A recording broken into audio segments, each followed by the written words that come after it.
ನೋಡಿ, ಬಿಡದಿಯ ಭೂ ಯುದ್ಧಕ್ಕೆ ಮಾಜಿ ಪ್ರಧಾನಿ ದೇವೇಗೌಡರ ಎಂಟ್ರಿ ಕೂಡ ಆಗಿದೆ. ಸರ್ಕಾರಕ್ಕೆ 4-5 ದಿನಗಳ ಕಾಲ ಡೆಡ್ ಲೈನ್ ಅನ್ನು ಕೊಟ್ಟಿದ್ದಾರೆ HDD.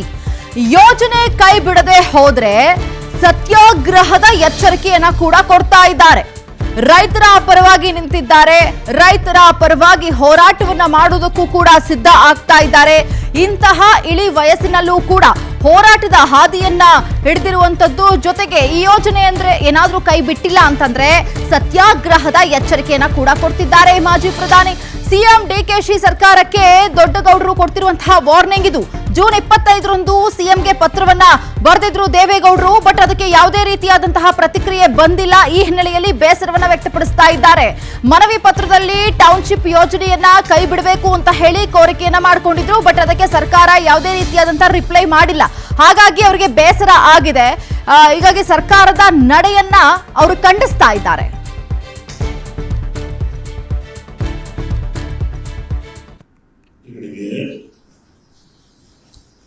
ಕಾಗದ ಬರೆದಿರೋದು 25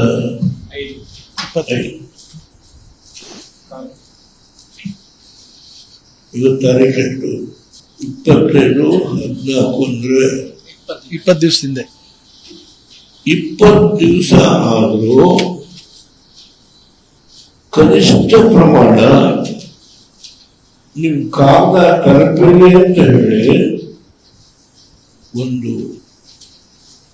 ಎಂಡಾರ್ಸ್ಮೆಂಟ್ ಅಂತ ಹಿಂಬರ ಅಂತ ಕರೀತು. ಎಂಡಾರ್ಸ್ಮೆಂಟ್ ಕೊಡಬೇಕು. ನಾನು ಒಬ್ಬ ರೈತನ ಮಗ, ನನಗೆ ಯಾವ ಅಧಿಕಾರ ಇಲ್ಲ. ಈಗ ನಾನು ಮುಖ್ಯಮಂತ್ರಿನೂ ಅಲ್ಲ, ಪ್ರಧಾನಮಂತ್ರಿನೂ ಅಲ್ಲ, ಲೋಕಸಭಾ ಸದಸ್ಯನೂ ಅಲ್ಲ, ರಾಜ್ಯಸಭಾ ಸದಸ್ಯರು. ಆದ್ರೆ ಒಬ್ಬ ರೈತನ ಮಗನಾಗಿ ನಾನು ಪತ್ರ ಬರೆದು ಒಂದು ಎಂಡಾರ್ಸ್ಮೆಂಟ್ ಕೊಡುವ ಸೌಜನ್ಯತೆ, ಬಿಡುವಿಲ್ಲದ ಕಾರ್ಯಕ್ರಮ. ಅವ್ರಿಗೆ ಇದನ್ನು ನೋಡ್ಲಿಕ್ಕೆ ಓದ್ಲಿಕ್ಕೆ ಸಾಧ್ಯ ಆಗಿದೆಯೋ? ನೀವು ಸಿದ್ದರಾಮಯ್ಯನವರನ್ನು ತೆಗೆದು ಹೈಕಮಾಂಡ್ಗೆ ಏನು ಆಶ್ವಾಸನೆ ಕೊಟ್ಟಿದ್ದೀರಿ ಅದನ್ನು ಫುಲ್ಫಿಲ್ ಮಾಡೋದಕ್ಕೆ ನಿಮಗೆ ಬೇರೆ ಮಾರ್ಗಗಳು ಬೇಕಾದಷ್ಟಿದೆ. ಅದನ್ನು ಬಳಕೆ ಮಾಡ್ಕೊಳ್ಳಿ. ಈ ಬಡ ರೈತರು 60,000 ಲೀಟರ್ ಹಾಲು ಕರೆದು ಒಂದು ತುಟ್ಟನ್ನ ತಿನ್ನೋರಿದ್ದಾರಲ್ಲ, ಅವರ ಹೊಟ್ಟೆ ಮೇಲೆ ಹೊಡಿಬೇಡಿ.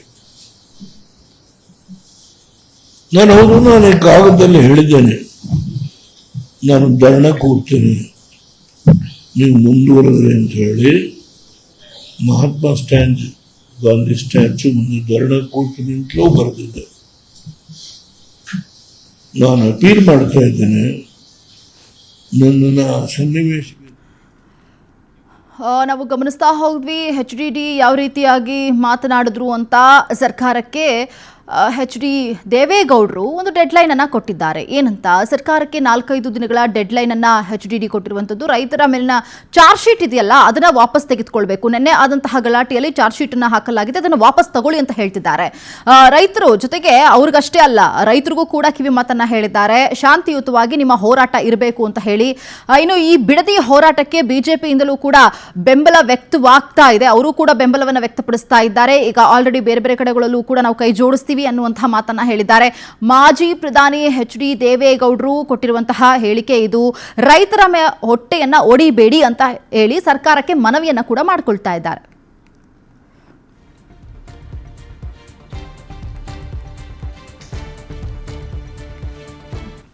ಇನ್ನ ಯೋಜನೆಯ ಪರ ಹಾಗೂ ವಿರುದ್ಧ ಇರುವಂತಹ ರೈತರು PNS ವಿಸ್ತಾರದ ಜೊತೆ ಮಾತನಾಡಿದ್ದಾರೆ. ಏನಂತ ಮಾತಾಡಿದ್ದಾರೆ ನೋಡೋಣ ಬನ್ನಿ.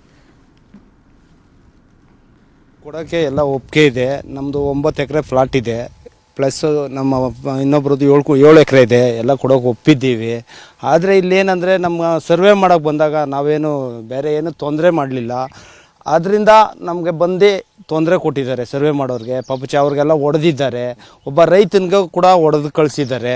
ಅವ್ರು ರೈತರು ಅಂದ್ರೂ ಇಲ್ಲ ಅವ್ರು ಸರ್ವೆ ಮಾಡೋಕ್ಕೆ ಬಂದಿದ್ದಾರೆ ಅಂತ ಅವ್ರನ್ನ ಓಡಾಡಿಸ್ಕೊಂಡು ಹೊಡೆದಿದ್ದಾರೆ. ಅದರಿಂದ ನಾವು ಕೊಡೋಕೆ ಒಪ್ಪಿಗೆ ಇದ್ದೀವಿ. ಮನವಿ ಕೊಟ್ಟಿದ್ದು ಏನಂತ ಕೊಟ್ಟಿದ್ದು ಅಂತ ಅಂದರೆ, ನಾವು ಬೇಡ ಅನ್ನೋರು ನಾವು 100% ಇದ್ದೀವಿ.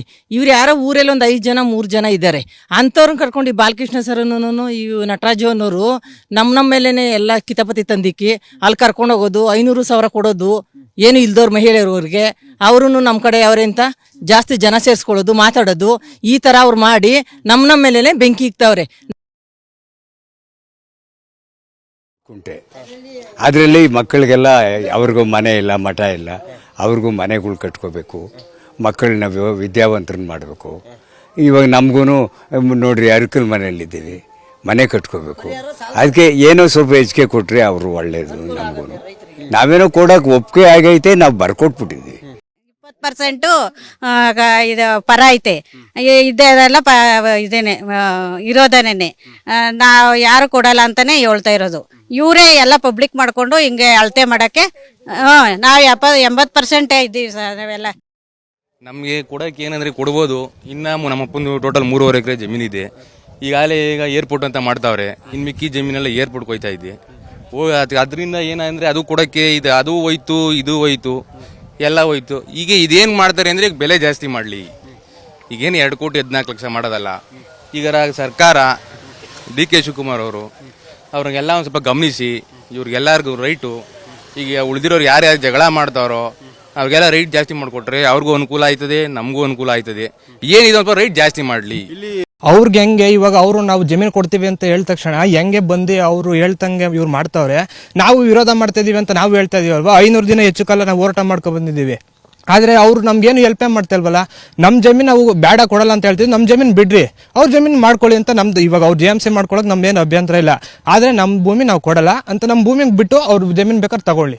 ಸರ್, ಇದು ಮಂಡಳಿ ಸರ್ವೆ ನಂಬರಲ್ಲಿ 71 ಎಕರೆ ಅಕ್ಯುರೇಷನ್ ಆಗಿದೆ. ಅದರಲ್ಲಿ ಗೋಮಾಳ ಬಿಟ್ಟರೆ 51 ಎಕರೆ. ಅದರಲ್ಲಿ ಆಲ್ರೆಡಿ 26 ಜನ ಖಾತೆದಾರಿದ್ದಾರೆ. ಅದರಲ್ಲಿ 23 ಜನ ಒಪ್ಪಿಗೆ ಕೊಟ್ಟಿದ್ದೀವಿ. 90% ಸಕ್ಸಸ್ ಆಗಿದೆ. ಇನ್ನು 3 ಜನ ಬಿಟ್ಟಿದ್ದಾರೆ. ಅದ್ರ ದೇಶ ನಾವೇನು ಹೇಳ್ತಾ ಇರೋದು, ಇವಾಗ ಮಾಡಿರೋ ಪ್ರಕಾರ ಇನ್ನೊಂದು ಸ್ವಲ್ಪ ಪರಿಹಾರ ಜಾಸ್ತಿ ಮಾಡಬೇಕು ಅಂತ ನಾವು ರೈತರುಗಳು ಕೇಳ್ಕೊಳ್ತಾ ಇದ್ದೀವಿ ಅಷ್ಟೇ. ಅವ್ರಿಗೆ ಹೆಂಗೆ ಇವಾಗ ಅವರು ನಾವು ಜಮೀನು ಕೊಡ್ತೀವಿ ಅಂತ ಹೇಳಿದ ತಕ್ಷಣ ಹೆಂಗೆ ಬಂದು ಅವರು ಹೇಳ್ತಂಗೆ ಇವ್ರು ಮಾಡ್ತಾವ್ರೆ. ನಾವು ವಿರೋಧ ಮಾಡ್ತಾ ಇದೀವಿ ಅಂತ ನಾವು ಹೇಳ್ತಾ ಇದೀವಲ್ವಾ. 500 ದಿನ ಹೆಚ್ಚು ಕಾಲ ನಾವು ಹೋರಾಟ ಮಾಡ್ಕೊ ಬಂದಿದ್ದೀವಿ. ಆದರೆ ಅವ್ರು ನಮ್ಗೇನು ಹೆಲ್ಪೇ ಮಾಡ್ತಾ ಇಲ್ವಲ್ಲ. ನಮ್ಮ ಜಮೀನು ನಾವು ಬೇಡ ಕೊಡಲ್ಲ ಅಂತ ಹೇಳ್ತೀವಿ. ನಮ್ಮ ಜಮೀನು ಬಿಡ್ರಿ, ಅವ್ರ ಜಮೀನು ಮಾಡ್ಕೊಳ್ಳಿ ಅಂತ ನಮ್ದು ಇವಾಗ ಅವ್ರು JMC ಮಾಡ್ಕೊಳಕ್ಕೆ ನಮ್ದೇನು ಅಭ್ಯಂತರ ಇಲ್ಲ. ಆದರೆ ನಮ್ಮ ಭೂಮಿ ನಾವು ಕೊಡಲ್ಲ ಅಂತ ನಮ್ಮ ಭೂಮಿಗೆ ಬಿಟ್ಟು ಅವ್ರ ಜಮೀನು ಬೇಕಾದ್ರೆ ತಗೊಳ್ಳಿ. ನಮ್ಮ ಜಮೀನ ನಾವು ಅವ್ರ ಜಮೀನು ನಾವು ಕೊಡೋರ್ನ ತಗೋತೀವಿ, ಕೊಡದವ್ರನ್ನ ಬಿಡ್ತೀವಿ ಅಂತ ಹೇಳಿ ನಾವು ಅವಾಗ ನಾವೇನು ಸಮಸ್ಯೆ ಕೊಡಲ್ಲ ಅವ್ರಿಗೆ. ಅವ್ರು ಯಾರು ಕೊಡಕ್ಕೆ ಒಪ್ಪಿಗೆ ಇದೆಯೋ ಅವ್ರದ್ದು ತಗೊಳ್ಳಿ, ನಮ್ದೇನು ಅಭ್ಯಂತರ ಇಲ್ಲ. ನಮ್ಮ ಭೂಮಿ ನಾವು ವ್ಯವಸಾಯ ಮಾಡ್ಕೊಂಡು ಜೀವನ ಮಾಡ್ತಾ ಇದೀವಿ. ರೇಷ್ಮೆ ಸಾಕ್ತೀವಿ, ತೆಂಗು ಇದೆ, ಅಡಿಕೆ ಇದೆ, ಎಲ್ಲ ರೀತಿಯ ವ್ಯವಸ್ಥೆ. ನಾವು ಮೇಕೆ ಸಾಕ್ತೀವಿ, ಹಸು ಸಾಕಾಣಿಕೆ ಎಲ್ಲ ಇದೆ. ನಾವು ಆ ಕಾರಣದಿಂದ ನಾವು ಯಾವುದೇ ಕಾರಣಕ್ಕೂ ನಾವು ಭೂಮಿ ಕೊಡಲ್ಲ. ಅವ್ರು ಅಧಿಕೃತವಾಗಿ ನಮಗೆ ನಮ್ಮ ಭೂಮಿನ ನಾವು ಕಿತ್ಕೊಳ್ಳಲ್ಲ ಅಂತ ಅಧಿಕೃತ ಮಾಹಿತಿ ಕೊಡ್ಲಿ. ನಾವು ಆ ಕ್ಷಣದಿಂದ ನಾವೇನು ಯಾವುದೇ ಕಾರಣಕ್ಕೂ ಯಾರಿಗೂ ಸಮಸ್ಯೆ ಕೊಡ. ಅವ್ರು ಏನ್ ಬೇಕಾದ್ರೂ JMC ಮಾಡ್ಕೊಂಡು ಹೋಗ್ಲಿ, ನಮ್ದೇನು ಅಭ್ಯಂತರ ಇಲ್ಲ. ಆದ್ರೆ ಇವರು ಅಧಿಕೃತ ಮಾಹಿತಿ ಕೊಡ್ಬೋದು. ಅದ್ರನ್ನ ಬಿಟ್ಟು ರೈತರಿಗೆ ಅಲ್ಲೇ ಮಾಡೋದು, ಪೊಲೀಸರನ್ನ ಕರ್ಕೊಬರೋದು, ಎಲ್ಲ ಏನೇ ಮಾಡಿದ್ರು ಇದು ಎಷ್ಟೇ ದೌರ್ಜನ್ಯ ಮಾಡ್ಲಿ, ನಾವಂತೂ ಅವ್ರ ಅಧಿಕೃತ ಏನು ಹಿಂಬಾರ ಕೊಡೋ ಗಂಟ ನಾವಂತೂ JMC